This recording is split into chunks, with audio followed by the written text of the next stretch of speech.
ካርታውን እጅ ከፍንጅ ያዘው ባቡሬ። ቤዛ በአደባባይ ቅሌታቸው ወጣ። ሊሊ ጨለለች። አደይ ተስፋ ቆረጠች። ከዚህ በኋላ የምታገልለት ህይወት የለኝም፣ በቃ አበቃ ማለት ነው።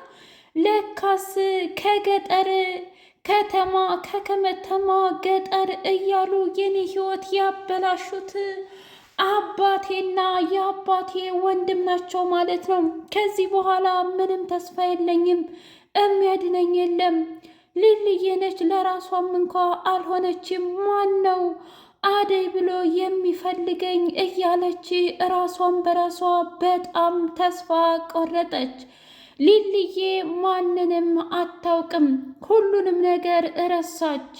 እናም ሊሊ የምታስታውሰው ኤላንና ኤላን ብቻ ነው። እንዲሁም የትምህርት ቤት ላይፏን ብቻ ነው። እናትና አባቷ እንደ ሞቱ ጭምር አታውቅም፣ በህይወት እንዳሉና የፍቅር እናትም እናቴ እያለች አብዳም ጨልላም ጨርቋንም ጥላ ሄደች። እጅጉን ልብ የሚሰብርና የሚያሳዝን ነገር ነው። ባቡሬ እባክሽ ሊሊ እንደዚህ አታርጊ፣ ልቤን አትሰባብሪው ብሎ ቢላትም እንኳ አንተ ማነህ? አንተ ምንድነህና ነው ያንተ ልብ የሚሰበረው? ግራ ገባኝ እኮ እውነት ለመናገር ሳይህ ራሱ ምንም ደስ የሚል ነገር የለህም እና ኤላ ፍቅራችንን ሊያበላሸውና በአንተና በእኔ መካከል ሊገባ ነው የመጣው፣ አባርልኝ በማለት እሪኡኡ አለች። ኤላ ወይም ደግሞ ዶክተሩ አጀብ እኮ ነው፣ እባክህን ባቡሬ ተረጋጋ ብሎ ቢለውም እስኪ ንገረኝ ዶክተር፣ አንተ ታማለች አልከኝ፣ የደም ካሰር ነው እንጂ እንዲህ የሚያሳብድና የሚያጨልል ማንንም እንዳታውቅ አድርገህ ነው እንደ መረመርካት? እስኪ ንገረኝ ዶክተሩ እባክህ።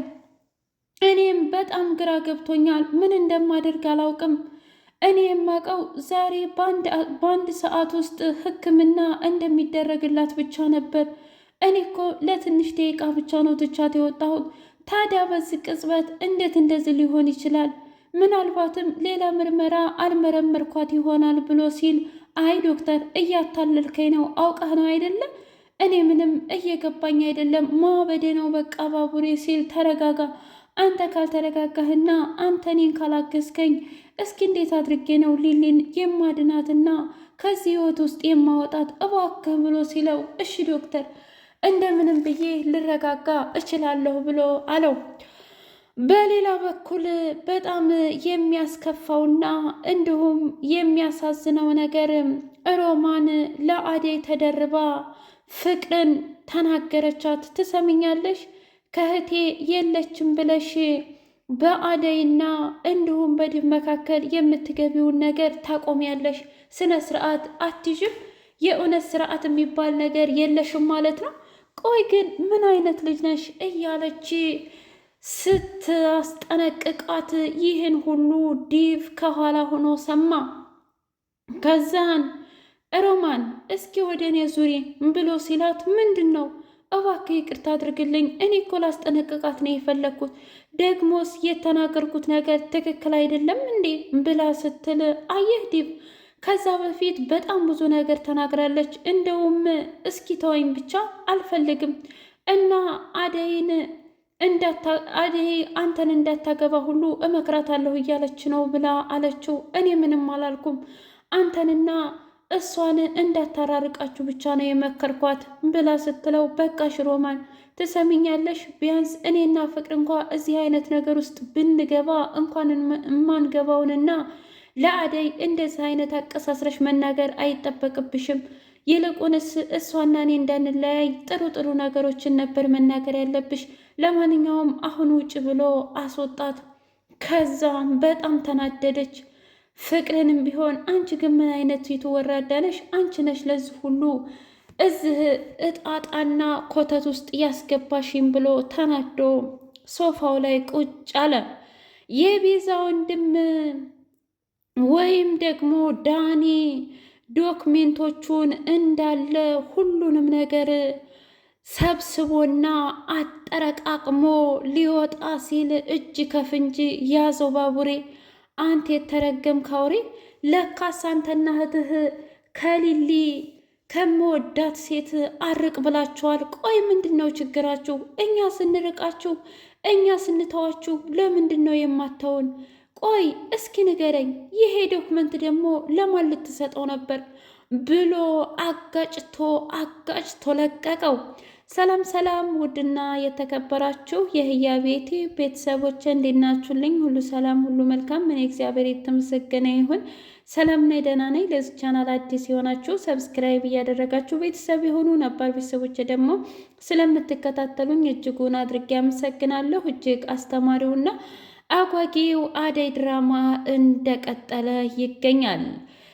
የአደይና እናትና አባት በከባዱ ተጣሉ። ትሰሙኛለህ አንቱ ሰውዬ፣ በቃ ብያለሁ። አሁንስ ከአንቱነት ወደ አንተነት መሸጋገሩ ምን ይባላል? ሁለት ልጆችን አፍርቼልህ በሰላም መኖርን ትተህ ለምንድን ነው እንደዚህ የምታደርገው? አንቺ ሴትዮ፣ ለልጄ የሚጠቅመውን ነገር እኔ ራሴ አይደለሁ እንዴ የማውቀው? እረ ወዲያ ያንቱስ ከፋ። ቆይ አሁን ለልጅህ የሚጠቅመው ነገር ምን ሆኖ ነው? እስኪ ንገረኝ። እኔ አንተ ያመጣኸውንም ሆነ ከዛ ከከተማ የሚመጣውን በፍጹም ልጄን አልድርም። እና ታዲያ ቁመሽ አስቀሪያታ። የመንደሩ ሴት በሙሉ ተድሮ የአንቺ ልጆች ብቻ ጋለሞታ ሊባሉ ነው እንዴ? ለምን ይባላሉ? የእኔ ልጅ ወይም ሰዓቱና ጊዜው ሲደርስ ሁሉም ያገባሉ።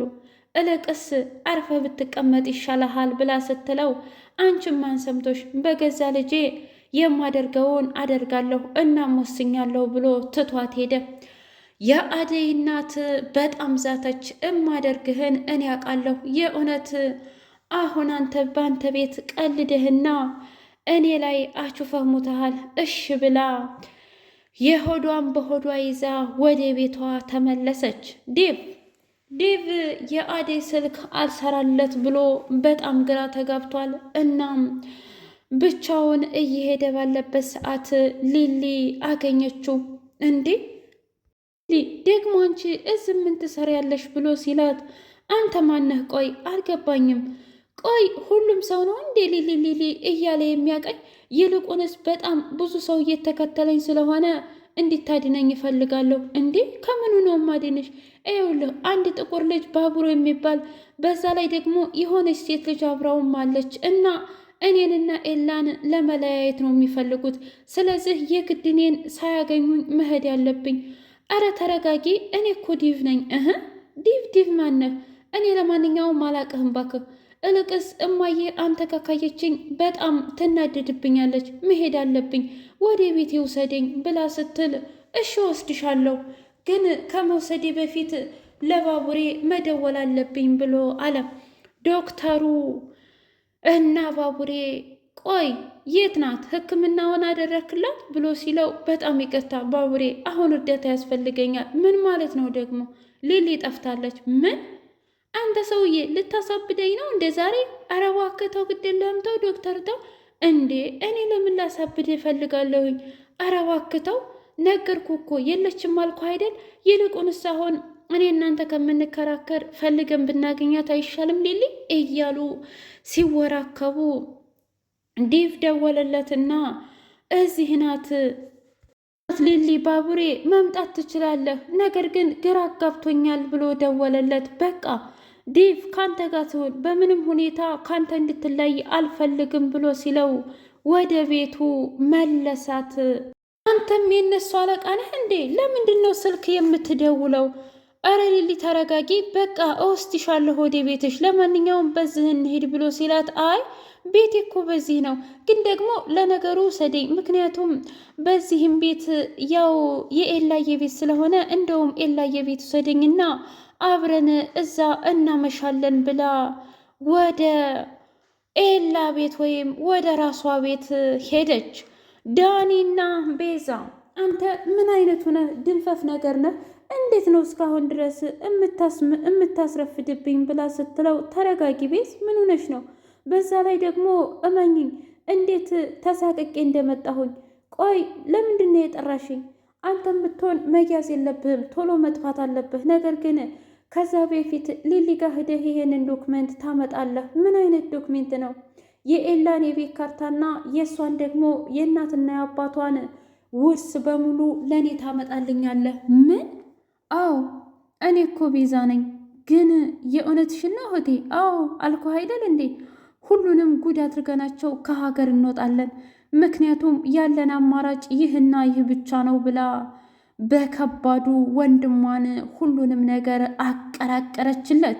ወንድሟም ይሄን ያህል ደመወዝና ብር ከተገኘማ ፍቅርንም መለማመጥ አልፈልግም፣ እኔም ከአንቺ ጋር ውጭ ሀገር ሄጄ የፈለግኩትን ሴቶች ማማረጥ እችላለሁ ብሎ ወደ ሊሊ ጋር ሂዶ ዶክሜንቱን በሙሉ ማጠናቀቁንና መፈለጉን ቀጠለበት።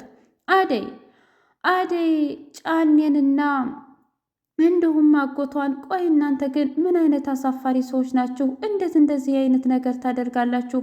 እናንተ ቆይ ልጆች ባይኖራችሁ እህት የላችሁም? የሰፈሩ ሰው እህቶቻችሁ አይደሉም እንዴ? እንደዚህ አይነት ነገር እንዴት እኔ ላይ ታደርጋላችሁ? ድሮ ቀረኮ የማልወደውንና የማላፈቅረውን ሰው ላገባ ልትፈርዱብኝ ነው? እኛ ታዲያ ምን እናርግሽ? የፈለገውና ማድረግ ያቀደው አባትሽ ነው። ስለዚህ እኛ ጥፋት አለብን እንዴ? አዎ ልትለቁኝ ይገባል። የእውነት እንደ ልጃችሁ የምታስቡኝ ከሆነ ልቀቁኝ ብትልም ጫኔና አጎቷ ግን በፍጹም አባትሽ ሲመጣ ካጣሽ የእኛን የዕለት ጉርሳችንን ነው የሚያሳጣን ብለው ጠፍንገው ጫካ ስር አሰሯት። ከዛ አባቷ ሲመጣ እናንተ ሙሽራዬን እንዴት ነው ጫካ ላይ የምታስሯት ብለው ሲል እምቢ አለቻ። በጉልበት ካልሄድኩኝ ካላመለጥኩኝ ብላለች። አታስቡ፣ ከይህ ብታመልጥም እንኳ ወደ ንጉሷ ልጅ ጋር ነው የምትሄደው። ምን ማለት ነው አባዬ? ትሰማኛለህ? እሞታታለሁኝ እንጂ እራሴን አጠፋለሁ እንጂ በፍጹም አላገባም ብላ አለችው። ታይ እንጂ ማናንችን ፍቃድ ጠየቀ? አሁንማ አንዴ የመተሽልኝ የምትፈልጊውን ህይወት አንቀባሮ እኮ ነው የሚያኖርሽ። እኔ አልፈልግም አልኩ አይደል? የፍቅር እናት ሊሊ እያለችኝ ብላ በጣም ማሰብ ጀመረች። ፍቅር በቃ አበደች ማለት ነው ሊሊ እማዬ። እንግዲህ መሆኑ ነው። ይገርማል። ግን አደይንም ትረሳት ይሆን እንዴ ብላ ስትል ሮማን ተረሳቻትማ። ይገርማል።